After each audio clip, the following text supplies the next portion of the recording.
Get ready for the countdown. 10, 9, 8, 7, 6, 5, 4, 3, 2, 1, 0.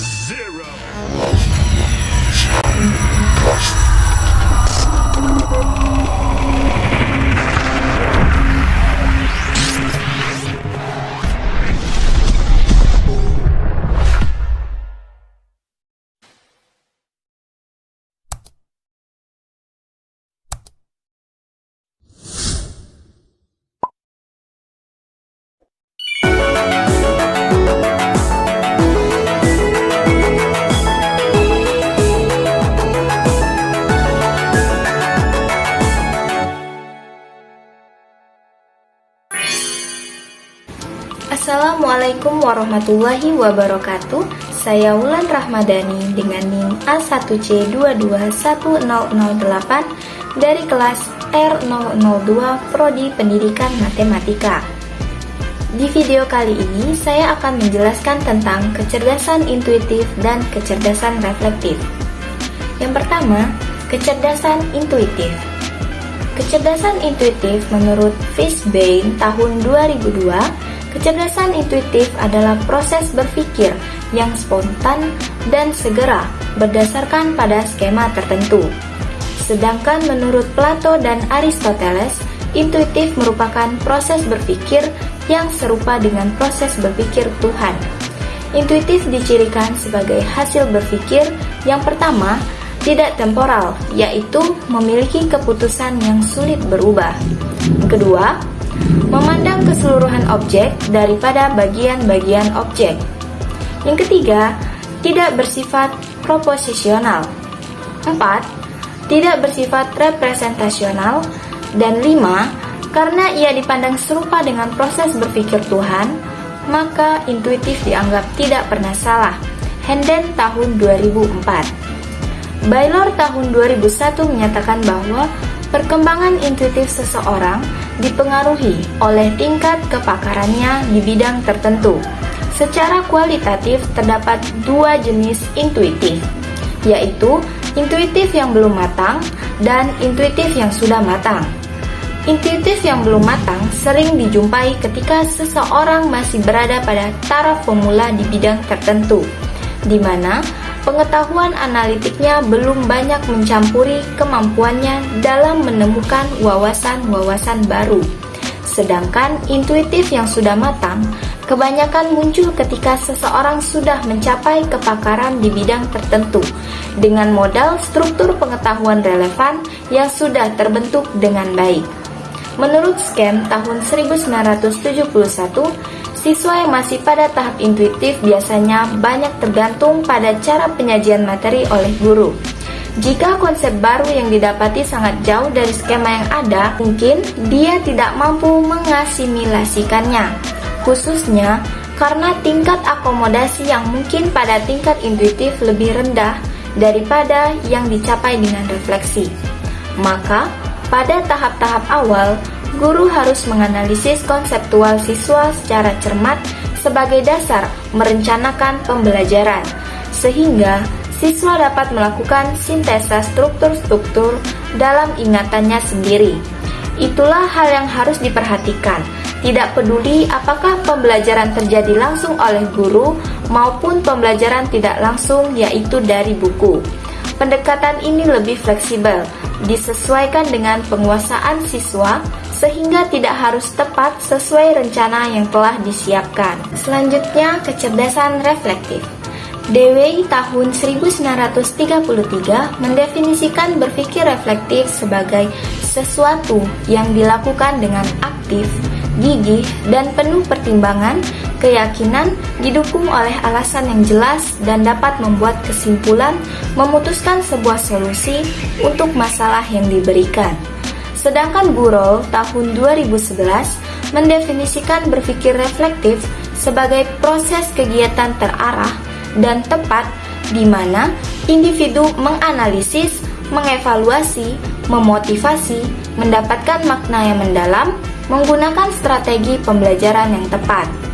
Berpikir reflektif memberikan kesempatan bagi siswa untuk memecahkan masalah dengan disertai alasan yang logis, mempertahankan pendapat mereka, menganalisis, dan berpikir kembali ketika merespon atau memilih solusi yang berguna dalam memecahkan masalah. Kurniawati tahun 2011. Hal ini sejalan dengan pernyataan King dan Kitchener, Griffith dan Frieden tahun 2000 yang mengatakan bahwa berpikir reflektif melibatkan identifikasi fakta, formula, dan teori yang relevan untuk memecahkan masalah yang kompleks dan tidak jelas. Ruth menyatakan peran penting dari berpikir reflektif adalah sebagai sarana untuk mendorong pemikir selama situasi pemecahan masalah karena memberikan kesempatan untuk melangkah mundur dan memikirkan strategi terbaik untuk mencapai tujuan. Choi dan Oh tahun 2012. Proses berpikir matematika berdasarkan kecerdasan intuitif dan reflektif. Scam tahun 1971 menyatakan bahwa suatu jenis kegiatan reflektif yang jangkauannya lebih jauh adalah aktivitas yang mengarah pada generalisasi matematis. Secara jelas, dapat dibedakan dalam dua tahap melalui contoh sebagai berikut. A pangkat 2 sama dengan A dikali A. A pangkat 3 sama dengan A dikali A dikali A. A pangkat 4 sama dengan A dikali A dikali A dikali A, dan seterusnya. Dengan mudah dapat dilihat bahwa A pangkat 2 dikali A pangkat 3 sama dengan A dikali A dikali A dikali A dikali A, sama dengan A pangkat 5. Dari sini, dengan contoh-contoh yang sama, siswa secara intuitif dapat membentuk skema umum, sehingga dapat segera menulis A pangkat 5 dikali A pangkat 7 sama dengan A pangkat 12, dan begitu juga seterusnya. Dengan menggunakan cara-cara manipulasi pecahan-pecahan aljabar yang sudah diketahui, siswa juga dapat membentuk skema untuk pembagian, seperti contoh A pangkat 5 dibagi A pangkat 2 sama dengan A dikali A dikali A dikali A dikali A dibagi A dikali A, sama dengan A dikali A dikali A sama dengan A pangkat 3, sehingga siswa dapat segera menulis A pangkat 15 dibagi A pangkat 6 sama dengan A pangkat 9, dan seterusnya. Sesudah membentuk dua skema yang bertalian ini, siswa juga dapat merumuskannya, yaitu dengan menyatakan secara simbolik yang membentuk A pangkat M dikali A pangkat N sama dengan A pangkat M ditambah N, dan A pangkat M dibagi A pangkat N sama dengan A pangkat M dikurang N. Untuk M dan N mewakili dua bilangan cacah selain 0, dan di kasus kedua M lebih besar dari N, sehingga aturan tersebut hanya berlaku untuk A pangkat 2, A pangkat 3, dan seterusnya, dan tidak berlaku untuk A pangkat 0, A pangkat min 2, A pangkat setengah. Berdasarkan penjelasan di atas, memberikan fakta terkait dengan berpikir intuitif dan berpikir reflektif. Hal ini menjadi bukti bahwa kedua kemampuan berpikir ini memberikan peran penting dalam pembelajaran matematika di sekolah. Sehingga, berpikir intuitif dan berpikir reflektif banyak dikembangkan dalam pembelajaran matematika agar dapat meningkatkan kemampuan siswa dalam memecahkan masalah. Inteligensi intuitif. Yang pertama, pandangan para ahli tentang intuisi atau intuitif. Filosof Immanuel Kant, Hinden tahun 2004, mencoba membangun pengertian intuisi dengan membedakan antara pertimbangan analitik dan pertimbangan sintetik. Pertimbangan analitik membutuhkan konfirmasi logis, serta a priori tidak membutuhkan konfirmasi empiris untuk menjelaskan mengapa sesuatu dikatakan benar. Kant juga menyatakan bahwa pertimbangan sintetik relevan dengan intuisi yang tidak memerlukan atau kurang memperhatikan konfirmasi logis. Hasil pertimbangan sintetik ini terjadi karena tidak adanya kontradiksi dalam diri orang yang menyatakannya. Ia yakin bahwa apa yang dikatakannya adalah benar dengan sendirinya.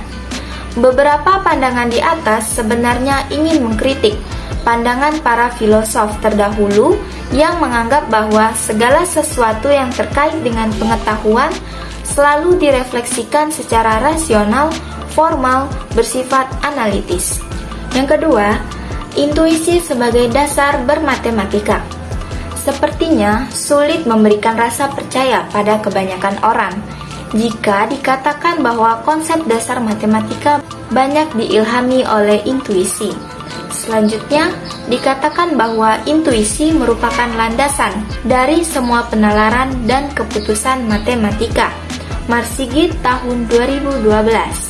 Dikarenakan matematika yang bersifat sintetik a priori dapat dikonstruksi melalui 3 tahap intuisi, yaitu yang pertama, intuisi penginderaan, yaitu intuisi terkait dengan objek matematika yang dapat diserap sebagai unsur a posteriori.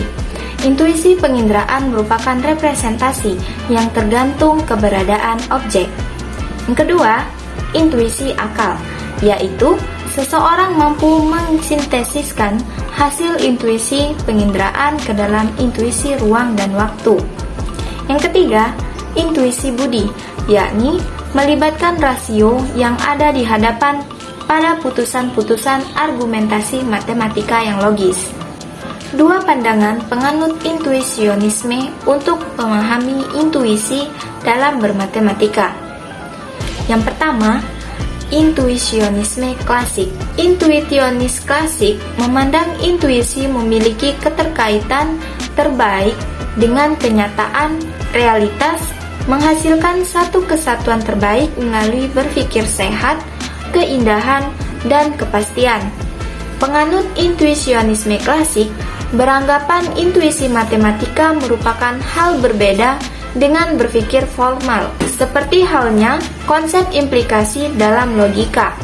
Artinya, dalam mempresentasikan masalah matematika seringkali didasarkan pada keyakinan, feeling, atau perasaan, dan munculnya tiba-tiba, yang berakibat bahwa suatu konsep menjadi jelas dengan sendirinya tanpa justifikasi atau mengabaikan analisis formal. Yang kedua, intuisionisme inferensial, yang memandang bahwa intuisi bukan mekanisme khusus, tetapi merupakan bentuk berpikir yang berfungsi membantu munculnya inspirasi atau ide, bahkan penalaran seseorang karena adanya interaksi spontan antara lingkungan dan pengalamannya. Seperti halnya pada saat siswa dihadapkan permasalahan sekumpulan bilangan 2, 4, dan 6, seterusnya, siswa tersebut langsung menangkap dan memahami bahwa kumpulan bilangan tersebut merupakan bilangan genap, dan siswa dapat menerima dan meyakini tanpa harus ditunjukkan dengan bukti formal. Kemudian, apabila siswa diminta untuk melanjutkan bilangan tersebut, hampir bisa dipastikan siswa akan menjawab 8, 10, 12, dan seterusnya.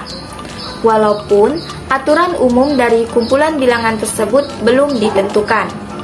Sebagai contoh, ketika siswa dihadapkan pada permasalahan atau sedang berusaha untuk menyelesaikan masalah matematika, terkadang jawaban atau solusi masalah tersebut telah ada dan ditemukan walaupun belum dituliskan. Hal ini berarti bahwa siswa tersebut telah memiliki jawaban secara implisit beroperasi di bawah sadar. Itulah salah satu kerja intuisi. Intuitif dalam memahami dan memecahkan masalah matematika. Stanik dan Kilpatrick tahun 1988 mengatakan bahwa banyak para ahli matematika menyatakan matematika sinonim dengan pemecahan masalah, menciptakan pola, menginterpretasikan gambar, mengembangkan konstruksi geometri, pembuktian teorema, dan lain-lain. Untuk itu, seseorang akan mencapai kemahiran yang baik dalam memecahkan masalah matematika diperlukan pemahaman terhadap konsep tertentu yang mendasari masalah tersebut. Berarti, untuk memahami suatu konsep tertentu memerlukan aktivitas mental yang mampu menangkap keseluruhan informasi dengan melibatkan penginderaan, perasaan, dan akal pikiran secara simultan. Sehingga ditemukan pola tertentu atau melalui ilustrasi simbol atau gambar tertentu sebagai bentuk abstraksi dari informasi tersebut dapat memudahkan dalam memahami dan menemukan solusinya. Sulit untuk disangkal bahwa berpikir analitis merupakan suatu aktivitas berpikir yang lazim dalam pemecahan masalah matematika. Aktivitas berpikir analitis merupakan aktivitas berpikir yang mempertimbangkan proses tahap demi tahap dan sesekali waktu membandingkan dua elemen atau lebih. Intuisi atau berpikir intuitif sering digunakan dalam memahami masalah matematika. Sebagaimana diungkapkan oleh Kustos tahun 2010, bahwa intuisi dapat menjadi alasan pemahaman yang kuat dalam hubungannya dengan logika, bukan melawan atau bertentangan dengan logika. Suatu pernyataan matematika terkadang memerlukan bukti, tetapi untuk mencapai bukti dari pernyataan seringkali memerlukan intuisi dengan segera menemukan polanya. Berpikir reflektif. Menurut Reason, Sanjaya tahun 2008 dalam Sumarmo tahun 2015 mengemukakan bahwa berpikir adalah proses mental seseorang yang lebih dari sekedar mengingat dan memahami. Mengingat pada dasarnya hanya melibatkan usaha penyimpanan sesuatu yang telah dialami yang suatu saat dikeluarkan kembali. Sedangkan memahami memerlukan pemerolehan sesuatu yang didengar dan dibaca, serta melihat keterkaitan antar aspek dalam memori. Dengan kata lain, melalui berpikir, seseorang dapat bertindak melebihi dari informasi yang diterimanya. Yang termasuk dalam kemampuan berpikir tingkat tinggi adalah kritis, logis, berpikir reflektif, metakognitif, dan berpikir kreatif. Salah satu keterampilan berpikir tingkat tinggi adalah berpikir reflektif. Lauren Resnick mendefinisikan berpikir tingkat tinggi sebagai berikut. Pertama, berpikir tingkat tinggi bersifat non-algoritmik, artinya urutan tindakan itu tidak dapat sepenuhnya ditetapkan terlebih dahulu. Kedua, berpikir tingkat tinggi cenderung kompleks. Urutan atau langkah-langkah keseluruhan itu tidak dapat dilihat hanya dari satu sisi pandangan tertentu. Yang ketiga, berpikir tingkat tinggi sering menghasilkan multi-solusi. Setiap solusi memiliki kekurangan dan kelebihan. Yang keempat, berpikir tingkat tinggi melibatkan pertimbangan yang seksama dan interpretasi. Dewey mengemukakan bahwa berpikir reflektif adalah suatu proses mental tertentu yang memfokuskan dan mengendalikan pola pikiran. Dia juga menjelaskan bahwa dalam hal proses yang dilakukan tidak hanya berupa urutan dari gagasan-gagasan, tetapi suatu proses sedemikian sehingga masing-masing ide mengacu pada ide terdahulu untuk menentukan langkah berikutnya. Dengan demikian, semua langkah yang berurutan saling terhubung dan saling mendukung satu sama lain untuk menuju suatu perubahan yang berkelanjutan yang bersifat umum. Berpikir reflektif merupakan berpikir tingkat tinggi yang mengharuskan individu aktif dan hati-hati dalam memahami permasalahan, mengaitkan permasalahan dengan pengetahuan yang telah diperolehnya, serta mempertimbangkan dengan seksama dalam menyelesaikan permasalahannya. Indikator berpikir reflektif. Menurut Hamilton tahun 2005, Body tahun 2008, dalam Scone tahun 2012, karakteristik dari berpikir reflektif yaitu: yang pertama, refleksi sebagai analitis retrospektif atau mengingat kembali, di mana pendekatan ini siswa maupun guru merefleksikan pemikirannya untuk menggabungkan dari pengalaman sebelumnya dan bagaimana dari pengalaman tersebut berpengaruh dalam prakteknya. 2. Refleksi sebagai proses pemecahan masalah. Diperlukannya mengambil langkah-langkah untuk menganalisis dan menjelaskan masalah sebelum mengambil tindakan. 3. Refleksi kritis pada diri. Refleksi kritis dapat dianggap sebagai proses analisis, mempertimbangkan kembali dan mempertanyakan pengalaman dalam konteks yang luas dari suatu permasalahan.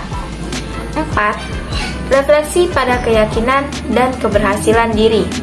Keyakinan lebih efektif dibandingkan dengan pengetahuan dalam mempengaruhi seseorang pada saat menyelesaikan tugas maupun masalah. Selain itu, keberhasilan merupakan peran yang sangat penting dalam menentukan praktik dari kemampuan berpikir reflektif. Menurut John Dewey tahun 1933, proses berpikir reflektif yang dilakukan oleh individu dan mengikuti langkah-langkah sebagai berikut. 1. Individu merasakan problem. 2. Individu melokalisasi dan membatasi pemahaman terhadap masalahnya. 3. Individu menemukan hubungan-hubungan masalahnya dan merumuskannya. 4. Hipotesis pemecahan atas dasar pengetahuan yang telah dimilikinya. 5. Individu mengevaluasi hipotesis yang ditentukan, apakah akan menerima atau menolaknya. 6. Individu menerapkan cara pemecahan masalah yang sudah ditentukan dan dipilih. Kemudian, hasilnya apakah ia menerima atau menolak hasil kesimpulannya. Selanjutnya, Dewey tahun 1933 mengemukakan bahwa komponen berpikir reflektif adalah kebingungan dan penyelidikan. Kebingungan adalah ketidakpastian tentang sesuatu yang sulit untuk dipahami. Kemudian, menantang pikiran dan sinyal perubahan dalam pikiran dan keyakinan. Sedangkan penyelidikan adalah mencari informasi dan mengarah pikiran terarah. Dengan membiarkan kebingungan dan penyelidikan terjadi pada saat yang sama, perubahan perilaku seseorang dapat terlihat. Demikian juga sebaliknya. Berdasarkan pendapat para ahli di atas, maka dapat disimpulkan indikator-indikator yang terdapat di dalam kemampuan berpikir reflektif adalah sebagai berikut. Yang pertama, mengidentifikasi masalah.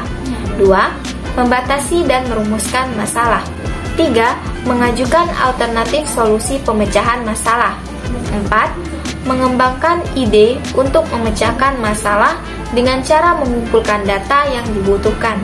5. Melakukan tes untuk menguji solusi pemecahan masalah. Baiklah, sekian video penjelasan dari saya mengenai kecerdasan intuitif dan kecerdasan reflektif. Sekian, terima kasih. Wassalamualaikum warahmatullahi wabarakatuh.